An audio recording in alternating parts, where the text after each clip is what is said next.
Alléluia, alléluia. Gloire à Dieu, gloire à Jésus-Christ. Ça, c'est le moment de notre direct. J'invite un frère, j'invite une sœur à partager ce direct. Plusieurs personnes ont besoin de ce direct afin de voir leur vie changer. Plusieurs personnes ont besoin de ce direct afin de voir leur vie être transformée. Alors la seule chose que tu as à faire, c'est de partager. Partager. Moi également, je vais partager pour que plusieurs personnes soient bénies. Pour que plusieurs personnes soient visitées.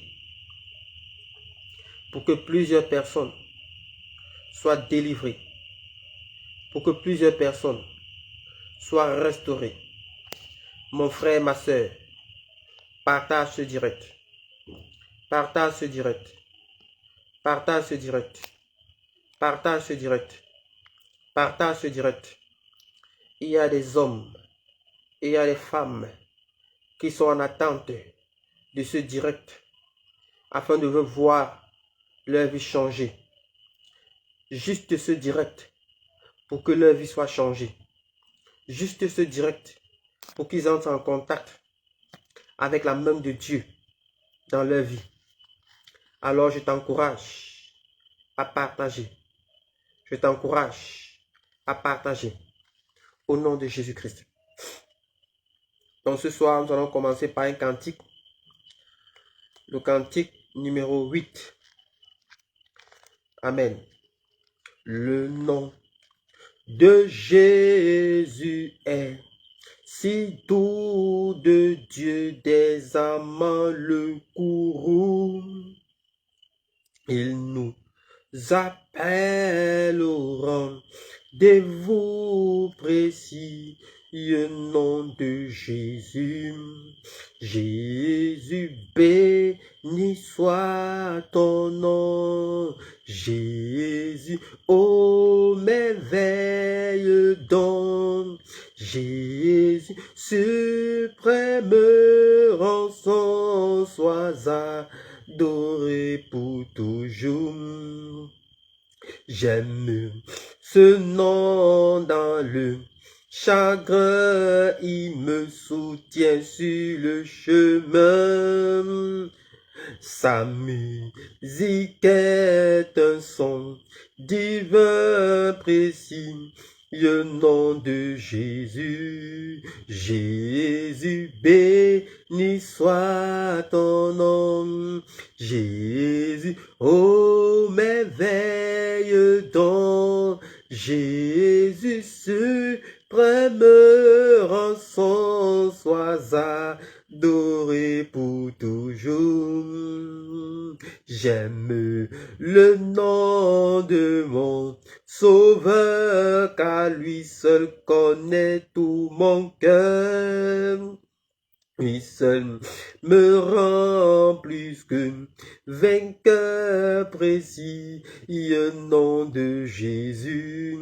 Jésus, béni soit ton nom. Jésus, ô merveille donc. Jésus, suprême rançon, sois adoré pour toujours.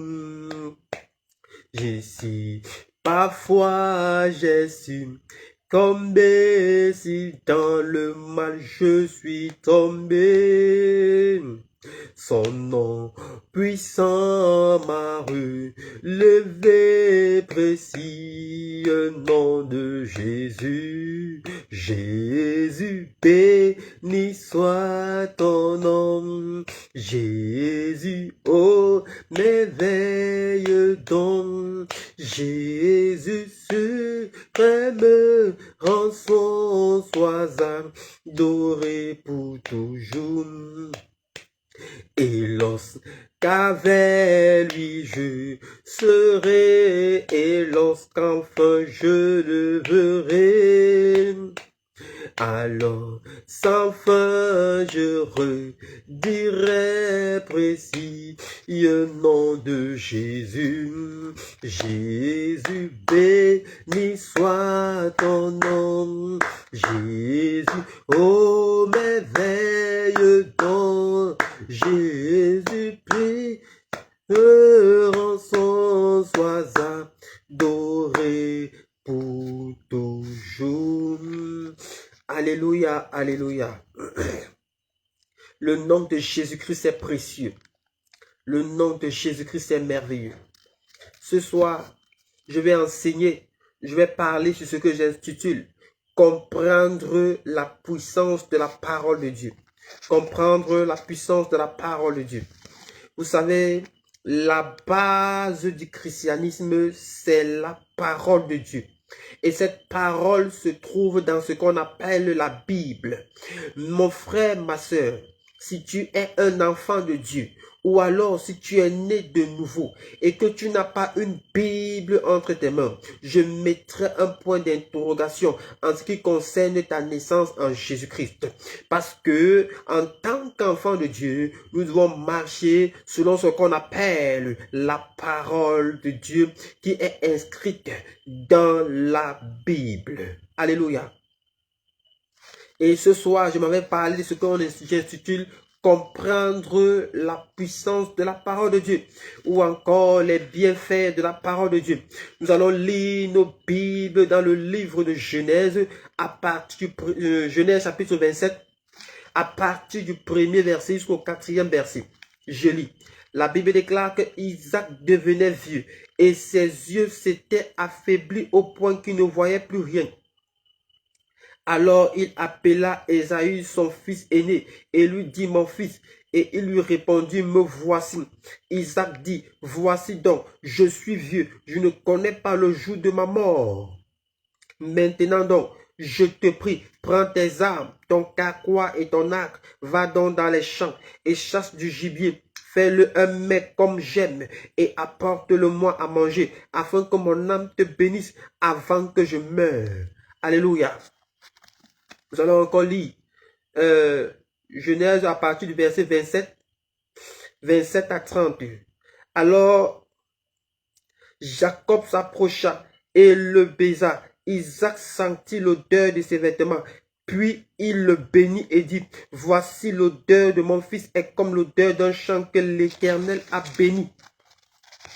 Que Dieu te donne de la rosée du ciel et de la graisse de la terre, du blé et du vin en abondance. Que des peuples te soient soumis et que les nations se prosternent devant toi. Sois le maître de tes frères et que le fils de ta mère se prosterne devant toi.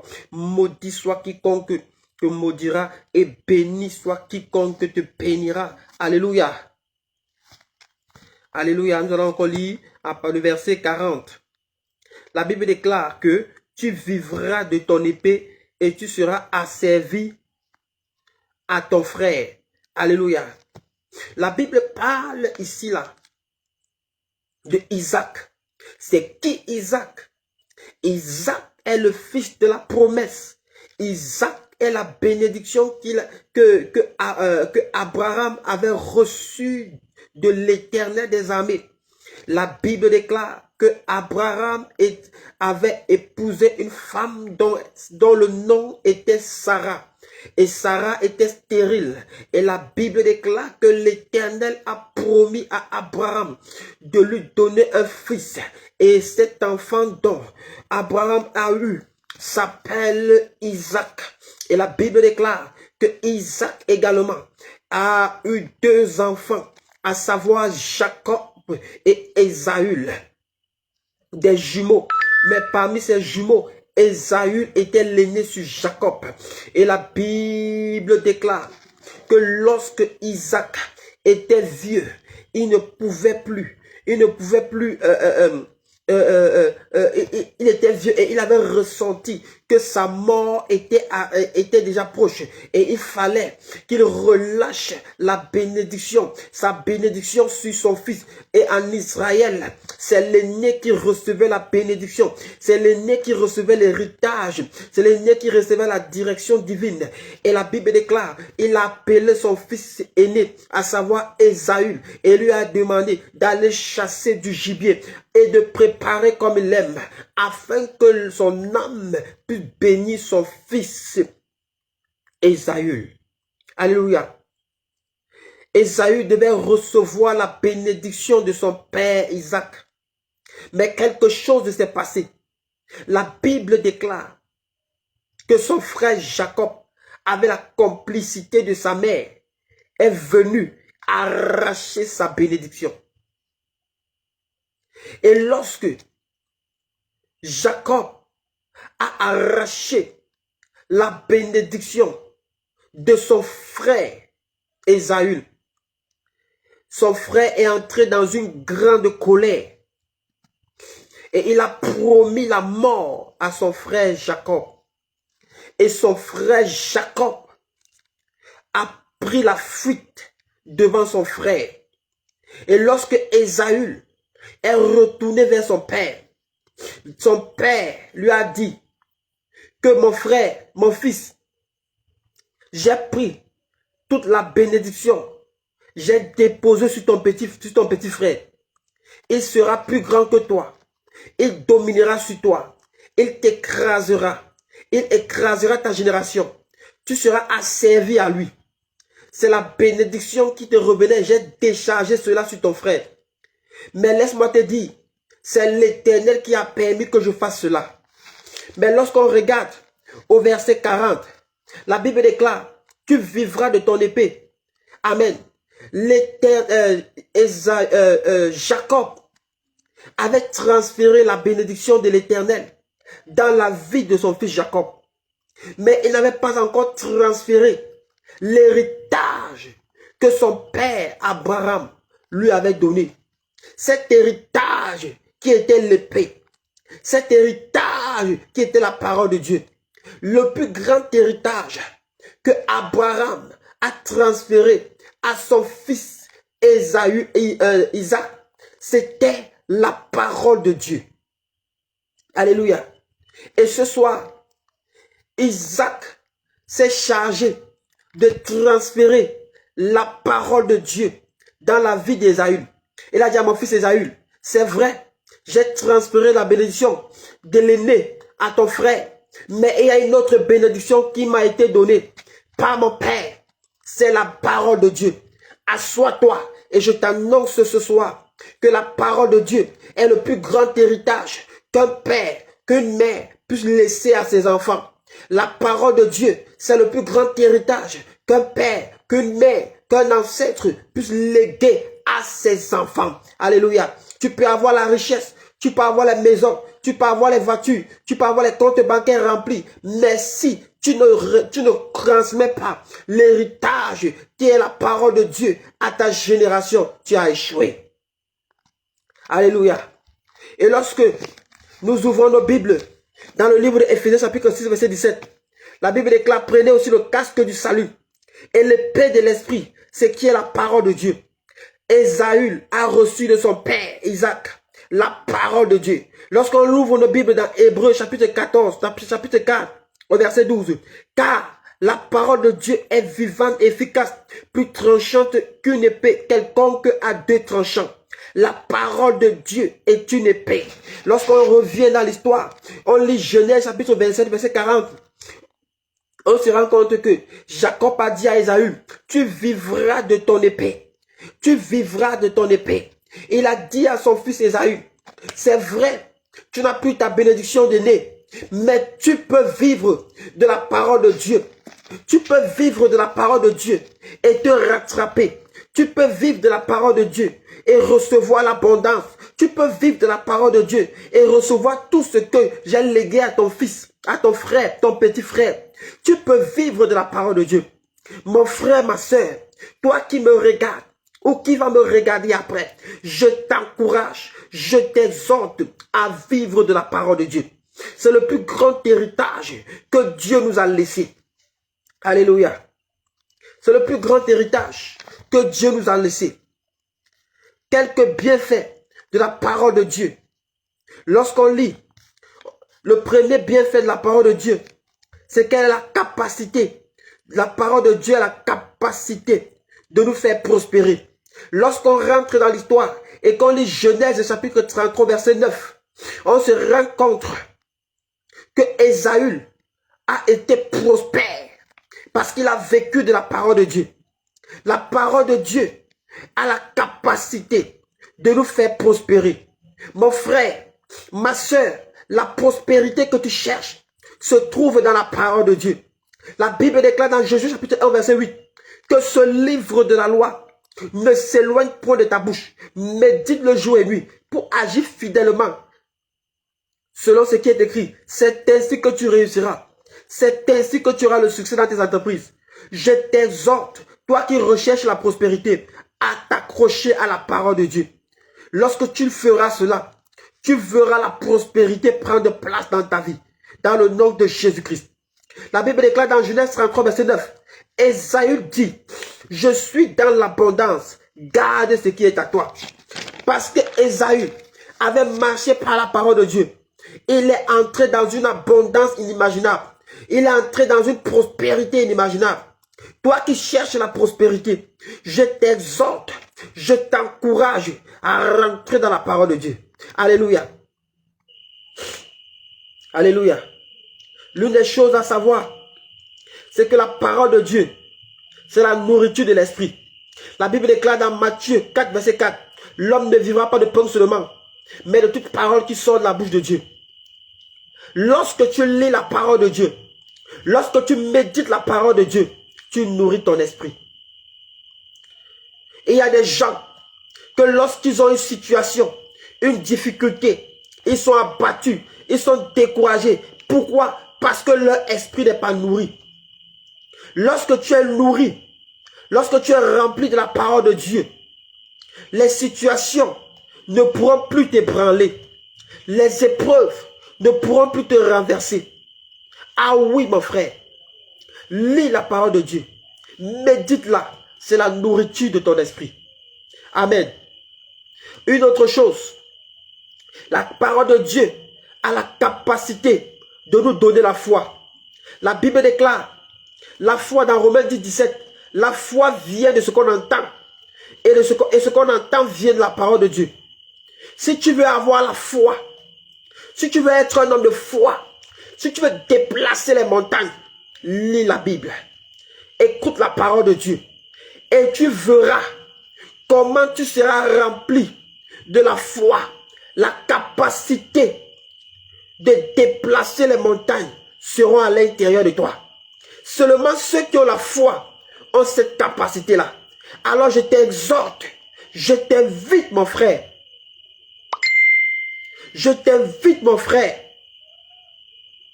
à lire la parole de Dieu. Alléluia. Alléluia.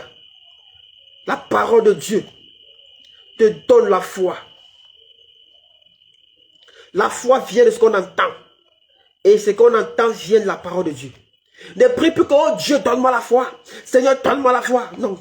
Lis la Bible et tu auras la foi. Amen. Lis la Bible et tu auras la foi. La parole de Dieu a la capacité de nous guérir. La Bible déclare dans le livre de Psaume 107, verset 20, qu'il envoya sa parole et sa parole est guérie. La parole de Dieu a la capacité, a l'autorité, a le pouvoir de te guérir. Ah oui.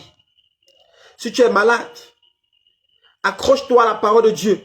Déclare cette parole dans ta vie et tu verras la guérison de Dieu prendre place dans ton corps. Toi qui es malade ce soir, je prie pour toi que toute forme de maladie lâche ton corps au nom de Jésus-Christ. Toi qui es malade, pose ta main sur ta tête. La Bible déclare que la parole de Dieu a la capacité de nous guérir. Je commande par la parole de Dieu ce soir que toute forme de diabète dans ton corps, ça part au nom de Jésus-Christ. Et il n'y a pas de distance dans l'esprit. Toi qui as le diabète de type 1 ou de type 2, je commande ce soir, par la puissance de la parole de Dieu, ça te lâche au nom de Jésus. Toi qui as un problème de stérilité, toi qui as un problème d'enfantement, tu ne parviens pas à enfanter, je déclare par la parole de Dieu, reçois le fruit de tes entrailles au nom de Jésus. Toi qui as les kystes et les myomnes dans ton corps, je commande ta guérison. Allez, reçois ta guérison au nom de Jésus. Quelles que soient les maladies qui sont cachées dans ton corps, les maladies qui sont cachées à l'intérieur de toi, je commande ce soir à toutes ces maladies, ça te lâche au nom de Jésus. Ça te lâche au nom de Jésus. Allez, reçois ta guérison. Que la puissance de la guérison descende dans ton corps, descende dans ton âme, descende dans ton esprit. Toute maladie, toute affliction de la chair, je commande au nom de Jésus, ça te lâche au nom de Jésus-Christ. Sois guéri, mon frère, dans le nom de Jésus-Christ. Amen. Si tu as des témoignages à partager suite aux prières, et si tu as besoin de conseils, tu as besoin de prières, tu peux me contacter. Alléluia. Shalom. Bye. Bye.